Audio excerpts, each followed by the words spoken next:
Praise lord. దేవుని ఘనమైన నామమునకు మహిమ కలుగునుగాక. ప్రభు పేరట మీ అందరికీ హృదయపూర్వక వందనాలు. ఈ ఉదయకాలము దేవుని వాక్యాన్ని విందాం. అపోస్తుల కార్యములు 10వ అధ్యాయము 22వ వచనము. అందుకు వారు, నీతిమంతుడును దేవునికి భయపడువాడును యోధా జనులందరి వలన మంచి పేరు పొందినవాడునైన శతాధిపతియగు కొర్నేలి అను ఒక మనుష్యుడున్నాడు.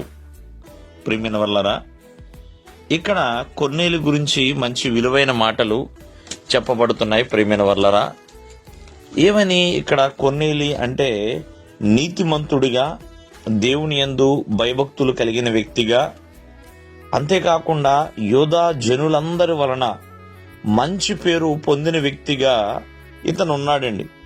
ప్రియమైన వల్లరా, ఇతను ఒక శతాధిపతి, ఒక ఆఫీసర్, ఒక అధికారిగా ఉన్నాడు. అయినా ఇతను ఒక మంచి పేరు కలిగి ఉన్నాడు.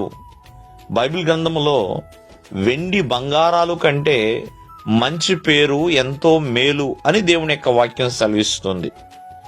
మనందరికీ తెలుసు, వెండి బంగారాలు చాలా విలువైనవి కదా. కానీ వెండి బంగారాల కంటే పేరు మేలేంటి? పేరు అంటే ఆ వెండి బంగారాల యొక్క గొప్పతనము కంటే పేరు, ప్రఖ్యాతులు, కీర్తి, ప్రతిష్టలు చాలా చాలా ఉన్నతమైనవండి. అంతేకాదు, సుగంధ తైలము కంటే మంచి పేరు మేలని దేవుని యొక్క వాక్యం సెలవిస్తుంది. మరి చక్కగా మంచి పరిమళ వాసననిచ్చే సుగంధ తైలము కంటే మంచి పేరే మేలు. కావున ఈ రోజున అటువంటి మంచి పేరు సంపాదించుకోవాలి. ఎలా సంపాదించుకోగలుగుతారు మంచి పేరుని? మంచి పేరు రావాలంటే ఏం చేయాలంటే క్రియలు, నీతి క్రియలు ఉండాలండి. నీతితో కూడిన క్రియలు ఉంటే దేవుని ఎదుట మంచి పేరు ఉంటుంది. అలాగే దేవుని ఎదుట ఏ బాధ్యత అయితే కలిగి ఉన్నామో ఆ బాధ్యతను, ప్రియమైన వల్లరా, ఆ ప్రకారముగానే బాధ్యతగానే ఏ పని అయితే కలిగి ఉన్నామో అవి చేస్తూ మనం ముందు కొనసాగాలి. అంతేగాని ఆ బాధ్యతలు మర్చిపోయే వారిగా కాదండి. మోషేకి దేవుడు ఒక పని అప్పగించాడు, ఆ పనిలో నమ్మకంగా ఉన్నాడు మోషే. అలాగే 5 తలాంతులు, 2 తలాంతులు, 1 తలాంతులు తీసుకున్న వాళ్ళని, ప్రియమైన వల్లరా, 1 తలాంతు తీసుకున్న వాళ్ళని చెడ్డదాసుడు అని పిలిచాడు. 5 తలాంతులు, 2 తలాంతులు కలిగిన వాళ్ళని బడా మంచి దాసుడా అని కూడా యజమాని పిలిచి ఉన్నాడు.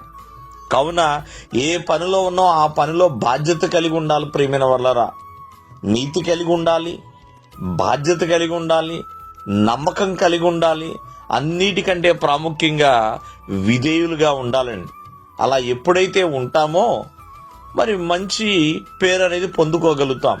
ఇక్కడ కొర్నేలి కూడా అలాగే ఉన్నాడండి. దేవుని ఎదుట భయభక్తులు కలిగిన వ్యక్తిగా ఉన్నాడు, విధేయుడిగా ఉన్నాడు, యథార్థవంతుడిగా ఉన్నాడు. కాబట్టి కొర్నేలి మంచి పేరును పొందుకొని ఉన్నాడు. దేవుడి మిమ్మల్ని ఆశీర్వదించునుగాక. ఆమేన్.